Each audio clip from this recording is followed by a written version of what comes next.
Wala ka pala. Kuy muna. Kuy muna. Baka pagod ka rin dyan.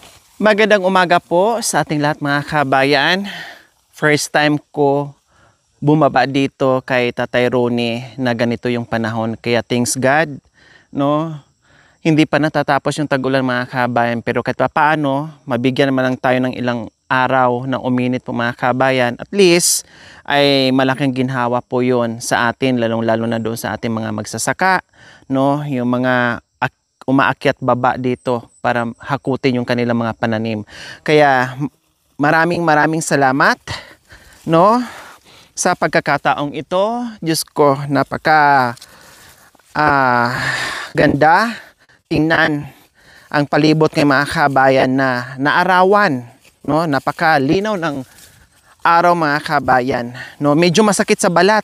Medyo masakit sa balat mo mga kabayan kasi ilang buwan tayo na panay ulan. Ngayon, parang nanibago yung katawan natin, yung balat natin sa araw po mga kabayan. Kaya feeling natin parang nasa disyerto tayo, no? Kasi syempre, kumbaga na-adapt na sa balat natin, nasanay tayo na malamig, no? Pero ngayon ay biglang umaraw na akala mo galit na galit yung araw mga kabayan. So feeling natin napakainit. Pero ganyan lang yan. Pag na-adapt din natin na tuloy-tuloy po yung araw mga kabayan, kabisado nyo talaga. So ayan, ang ganda ngayon ng dinadaanan natin, no? Napaka-suwabe yung pagbaba natin. Walang pangamba na madulas ka. Hindi ka kumakapit, no? Yung tuhod mo nababawasan yung force kasi walang dulas. At the same time, still wearing buta po mga kababayan. At wala tayong tungkod ngayon kasi carry pa naman dahil hindi naman madulas mga kababayan. At may hawak ako kaninang payong at itong daanan ay nililinis din, no? Nililinis naman din. May bahagyang hindi pa nalinisan pero unti-unting binabawasan yung mga damo. Kaya yung ahas is go away na, no? Pero syempre meron pa rin yung mga kami pabalik-balik ibang ahas. Siguro yung ahas nung nakaraan dyan natakot na sa atin kasi nakatikim ng kunting kurot. Lumayas na yun. Pero mayroon pang iba, marami dyan. Salamat po talaga sa inyong mga magagandang komento, no? Kay Tatay Ronnie, kasama ang buong team. Salamat po, highly appreciated. Talagang, nako, 24/7 po mga kabayan. Pag ganyan, kapositibo yung mga nanonood sa atin na ang lawak ng pag-iisip, pag-uunawa, mapagmahal din, no? Yung appreciation nila ay sobra-sobra sa mga ginagawa natin mga kabayan. Grabe, lalong nagpapalakas at nagpapatibay sa mga tuhod namin. Totoo po yung mga kabayan. Kahit anong pagod, kahit anong hirap dito sa ginagalawan namin sa kabundukan, sa mission natin. Pero kayo po yung aming medicine. Kayo po yung aming gamot na nagpapalakas sa amin, no? Dahil sa inyong suporta at napakalaking yung unawa nyo, yung pagmamahal nyo, yung suporta nyo sa amin. Diyos ko po mga kabayan, kayo po yung unang nagpapalakas at nagpapatibay sa mga tuhod namin. O, di ba?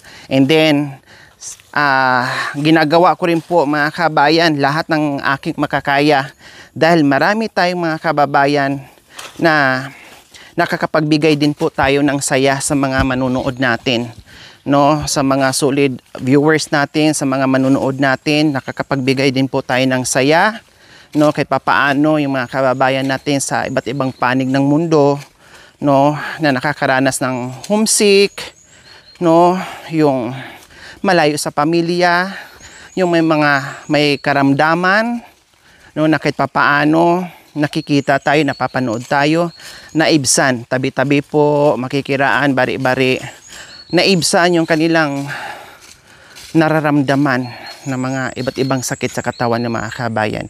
Meron diyang cancer patient, no, meron diyan malapit ng magbabay, goodbye Philippines, pero still ay nandiyan pa rin yung hoping na maging malakas no?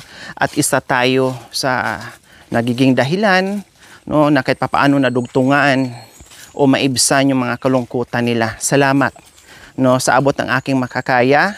Hindi lang tayo nakakapagbigay ng tulong dito sa mission natin, no? Plus, nakakapagbigay tayo saya doon sa mga taong malulungkot, may mga sakit and everything, no? Yun po yung importante sa ginagawa natin. Hindi lang biyaya, no, at sakripisyo, pagmamahal, at nakapagbigay pa tayo ng saya, inspirasyon doon sa mga taong may mga sakit po, mga kabayan.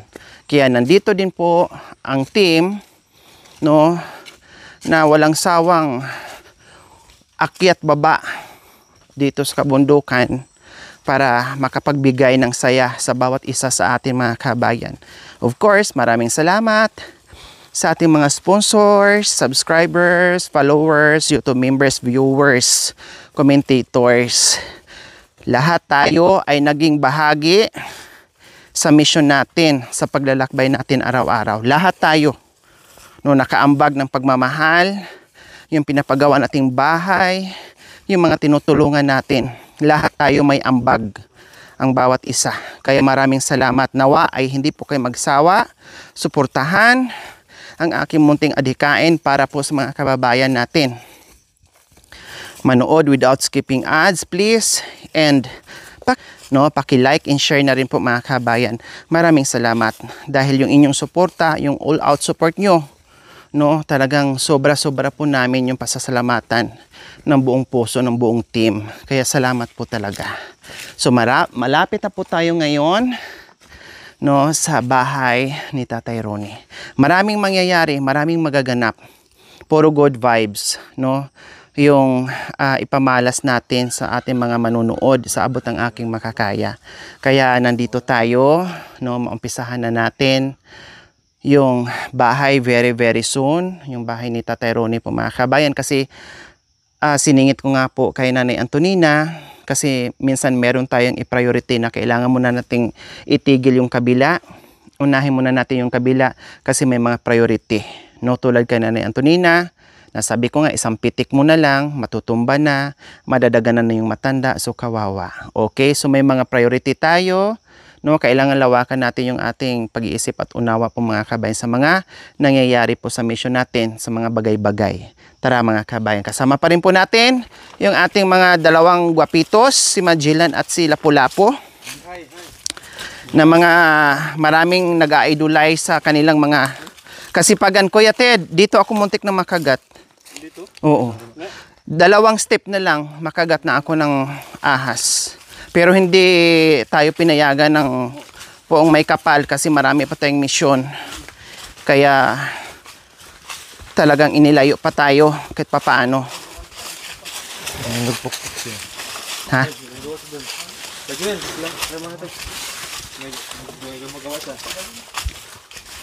So ayan po, mga kabayan, naririnig ko malayo, no, dito sa itaas sa bahay ni Tatay Ronnie. May naririnig akong kumakalampag o may pinupukpok, no, naririnig ko, mga kabayan, dito sa itaas.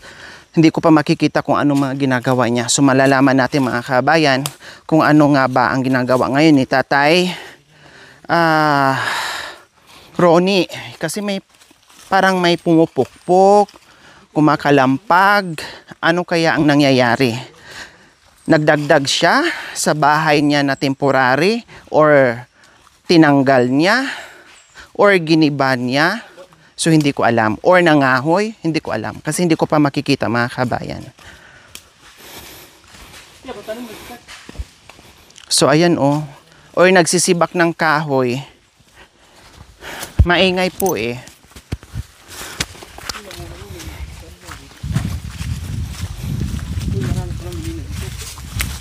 Malalaki yung mga kahoy niya. Maraming mga milina. Opo. So ayan po, mga kabayan, nandito po tayo muli sa bahay kubo na temporary. Ito nga yung ginagawa niya. Ayun, oh. Nagaano ng buho or kawayan, mga kabayan. Siguro Gagamitin po niya yan. Pangsahig niya. Binaba nila. Ay, ganda naman yung posting yan. Ang lalaki, no? Ang titibay, kuya. Yan ang gawin natin pag pagpapabay gawin ng Nako, pinalibutan talaga ni Tatay Rooney po, mga kabayan. Pinalibutan ni Tatay Rooney. Ay, ayan. Tatay Rooney! Good morning, mahal kong tatay! Tatay Rooney!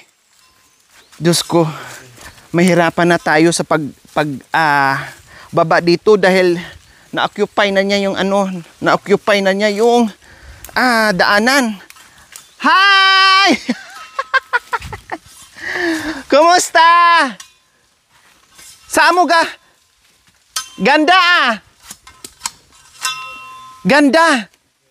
So ayan mga kabay, talagang pinagpatuloy ni Tatay Rooney at kumuha. Ay! Hindi ako makaakyat. Hindi. Ha? Ay! Oh, Diyos ko mga kabayan. Pinaganda talaga ng husto ni Tatay Rooney. Alam niyo po mga kabayan, hindi ako nagkulang sa remind. Ilang beses kong paulit-ulit, 100 times ko pong paulit-ulit po mga kabayan, na temporary lang po talaga. Huwag ka nang magpakapagod, huwag mo nang dagdagan. Ito lang muna ang gagawin mo. Pero mga kabayan, grabe. Dahil ginagawa pa rin ni Tatay Rooney. Nakita nyo naman ngayon, naiba na naman. No, naiba na naman. At ginawa niya, pinaganda nyo? Natawa siya. Yung hinihigaan nyo po dyan, tinanggal nyo, lagay nyo po dyan. Di ba sabi ko, wag na pagandahin, kasi yun ang gagawin natin bago kubo. Aday! Diyos ko mga kabayan, nakita mo to mga kabayan, nakita nyo po ito, naglagay pa talaga ng hagdanan para dito ang daanan. Ha? Hagdanan. Upo muna kayo para makapahinga. Alam nyo po, Tatay Rooney, ako'y bilib na bilib sa'yo. Ako'y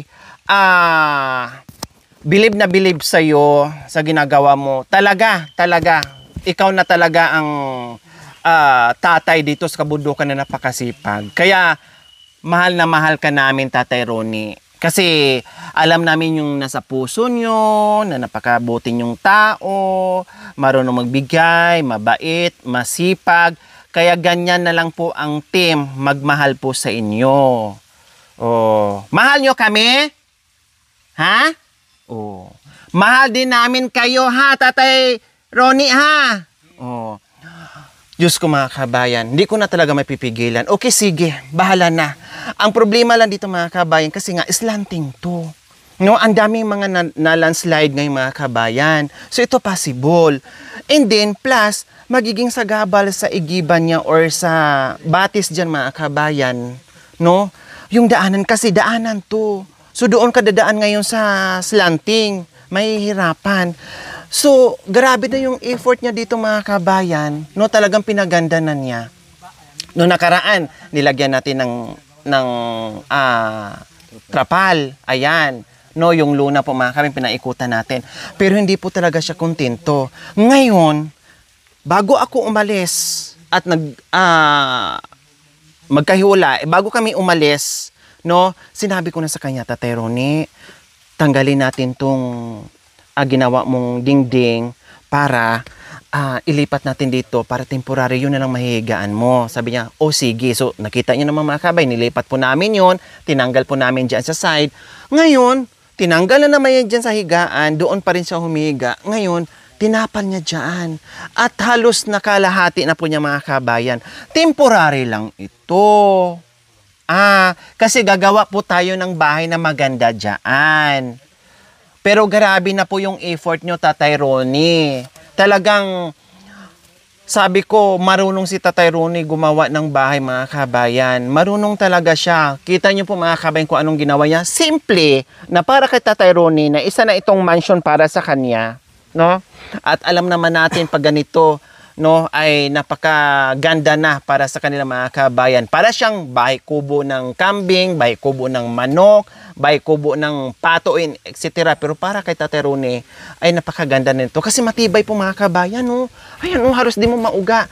Matibay. Matibay talaga siya. So ngayon, ganun pa man mga kabayan, no, kahit anong paliwanag natin, no, kasi nga nag-aalala siguro si Tatay Ronnie na baka ito lang talaga kasi nilagay na nila yung yero, baka yan na yung ano natin. Pero 100 times ko po pinaliwanag ni Tatay Ronnie. Hindi lang ako nagpaliwanag, pinatranslate ko pa ni Kuya Joel na gagawa ng bahay kubo niya na maayos diyan. Kailang hindi din pwede mga kabayan na dito siya manatili kasi nga baka malandslide yung matanda, kawawa naman, madaganan siya sa sarili niyang kubo. 'Di ba? Malandslide talaga mga kabayan. Kasi katulad nito dito, pinatag lang niya, ampaw yung lupa, tapos lanting pa, tapos butin lang kita paano may nakaharang na malaking germelina diyan. Kailang hindi pwede dito mga kabayan kasi mahirapan si Tatay Ronnie. At syempre, marami na nagmahal kay Tatay Ronnie. Kumbaga, nandito na tayo na kahit papaano hindi man natin maibigay lahat ang maganda or bongacious na bahay po mga kabay. Nandito na tayo. Patikimin din natin ng kahit kunting ginhawa, kahit kunting magandang bahay kubo na magiging masaya, reward sa sarili niya dito mga kabayan kung paano siya nabuhay sa loob ng 3 to 4 decades. Kaya pagandahin din po natin ito, 'di ba? Kaya sabi ko ay gagawin pa rin po namin yung best kahit inayos to ni Tatay Ronnie at mayroon pa siyang kinuha ng mga kawayan. Ayan po, oh. Tapos may mga kugon. Ayan, oh. Ang dami. Saan nyo kinuha yung mga kugon? Halak ka. Di ba sabi ko, doon sa may saging? Bakit ginawa nyo pa rin? Ulan? O, upo lang kayo. Upo lang. Kaya ginawa nyo kasi ulan. O, maganda yung kugon. 'Di ba? Pero may yero na tayo. Ilalagay nyo po dito. Ang dami na nito mga kabayan. Oh. 'Di ba sabi ko sa'yo, magpahinga kayo. Tapos, magpahinga kayo. Baka kayo magkasakit. Tapos, magpalakas kayo kasi pag once na nag-umpisa tayo sa bahay nyo, malakas na kayo. Pero hindi pa rin kayo nagpahinga. Gumawa pa rin kayo ng gumawa. At ang daming tungkugon, oh. Paano yung yero natin? Ilagay na lang dito. Pagsigunta. Paglulutuan. O sige, bahala na po mga kabayan. Bahala na po mga kabayan kung anong mangyayari. Okay, sige. Kasi grabe na yung effort ni Tatay Ronnie. No? At grabe na. Grabe yung pawis at pagod dito na binuwis ni Tatay Ronnie mga kabayan. Okay, sige. Okay na. No? Bahala na. Basta i-go pa rin natin yung bahay na para sa kanya na medyo na matibay, na tumagal. No, dahil ito mga kabayan hindi natin maasahan. Sige, gawin na lang po namin itong bisita. Gawin na lang po namin itong parang rest house. No, at the same time dito siya magsasaing, dito siya rest house namin, pahingahan namin, ganun. Bahala na. Kasi ang kugon, alangan itapon po namin to ang kugon mga kabayan. Pero priority pa rin po namin ang gumawa ng bahay kubo ni Tatay Ronnie kasi gusto ko talaga siya pasiyahin. No, kasi after po nito mga kabayan, hindi ko po alam, hindi ako nangangako. No, basta marami akong iniisip at gagawin para kay Tatay Ronnie po mga kabayan na hindi lang itong mga pabahay, hindi lang itong mga ano. Titingnan ko ang mga kung ano pang mga bagay-bagay na alam kong ikasasaya ni Tatay Ronnie, no, na hindi pa huli ang lahat, no. Especially doon sa kanyang mga anak. Although pinakita natin yung ating pagmamahal kay Tatay Ronnie, no, yung best binigay po natin. Yung hindi na ibigay ng mga anak, pinuno natin yung mga kabayan.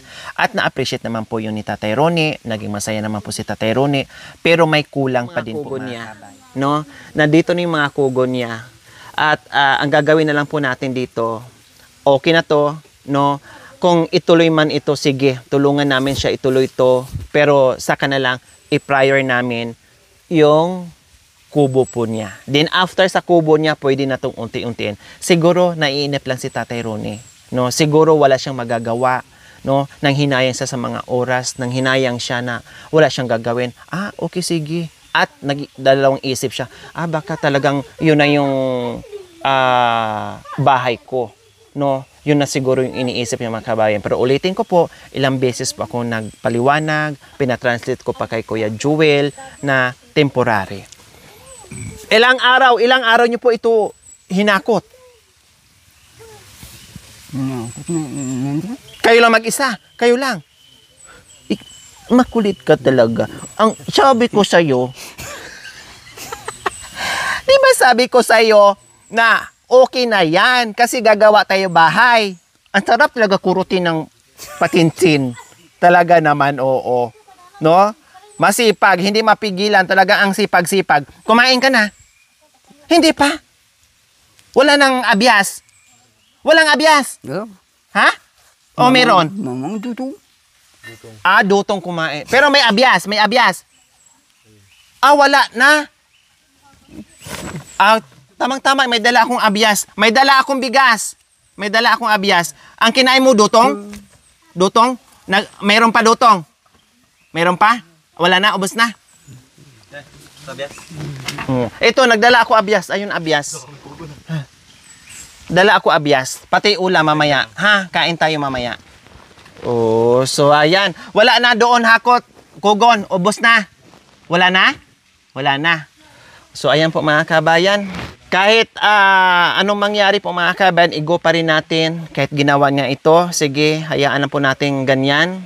No? Bahala na. Gagawa ng paraan kung saan dyan dadaan. Kung may landslide man, wag naman sana. Okay lang, at least meron pa rin siya. Kasi mabasa pa rin siya dito mga kabayan. At malamig pa din. Kumbaga, parang wala tayong nagawa na bahay sa kanya kung ito ang susundin natin. Siyempre, hindi siya makatayo, hindi din siya makaayo. Hindi. Pagpasok niya dito, dahil mababa lang ito, katulad ko, hindi ako makatayo. No, kahit siya, hindi rin makatayo dito mga kabayan. Kumbaga, matulugan na siya, pero hindi komportable. So, bibigyan po natin si tatay na simpleng, matibay, na bahay kubo, na komportable po siya. Na makatayo siya, makasandal-sandal siya, makarelax siya ng maayos, yung pagod na pagod siya, pero nandoon makarelax siya ng maayos mga kabayan. So, yun po yung ating gagawin ka Tatay Ronnie. Malakas pa si tatay. Kasi po mga kabayan, syempre malakas pa si Tatay Ronnie. Hahaba pa ang buhay ni Tatay Ronnie. Aabot pa siya ng 125 years, no? Aabotin pa si Tatay Ronnie kasi very healthy yung mga kinakain niya dito. Tapos walang alikabok in everything, no? Kaya haba pa ang buhay ni Tatay Ronnie. Pag okay na lahat, gawa natin bahay, pasyal-pasyal din tayo minsan, ha? Pasyal tayo doon, pasyal doon. Ha? Opo, pag natapos na. Ha? Opo. Pero unahin natin gawa yung kubo doon, ha? Saka na lang to, ha? So talagang sabi niya, bago daw pasyal-pasyal, tapusin mo na yung atip niya.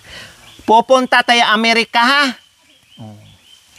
Mamasyal, doon tayo, halimbawa, punta tayo ng Amerika, doon tayo mag-almusal sa Amerika. Tapos doon tayo mananghalian sa Japan. Tapos doon tayo maghapunan sa Afghanistan. Ne?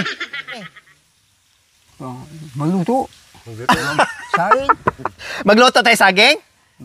Sain. Magsaing. Diba? Nag-aalala ka agad. Magluto daw ng saing. Kasi may abyas na. Danopan. Danopan ka na? Ha? Hindi pa? Ikaw. Ang sweet talaga ni Tatay Ronnie. Nag-aalala siya sa akin. Sabi niya, magluto na daw kain. Tapos tinanong ko siya kung nagutom na ba siya. Hindi daw siya nagutom. Baka ako daw. Ang lambi naman ni Tatay Ronnie. I love you, Tatay Ronnie. Lagi akong inaalala mga kabayan. No, lagi akong inaalala. Ako talaga, inaalala niya dito. Good, kain, upo sa mga maayos na upuan. Pinapaupo niya ako mga kabayan. No, minsan sabi niya, sapin ako ng ganito. Tapos pag pumunta ako doon, baka hindi ko kaya, siya na lang daw. Basta, No, kung ano yung pagmamahal ko sa kanya mga kabayan, ganun din ang care at pagmamahal niya sa akin.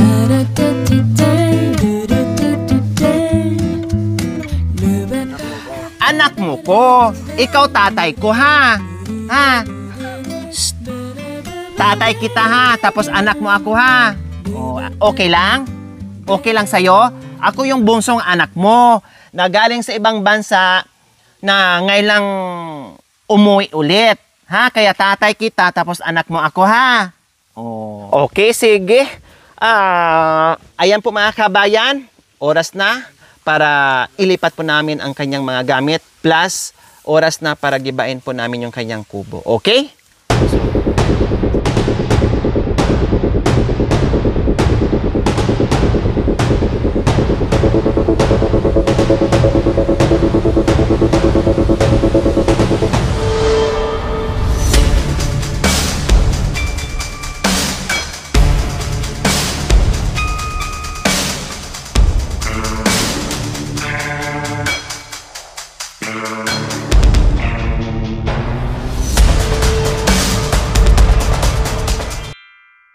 Thank you for watching. Don't forget to like, share, and subscribe.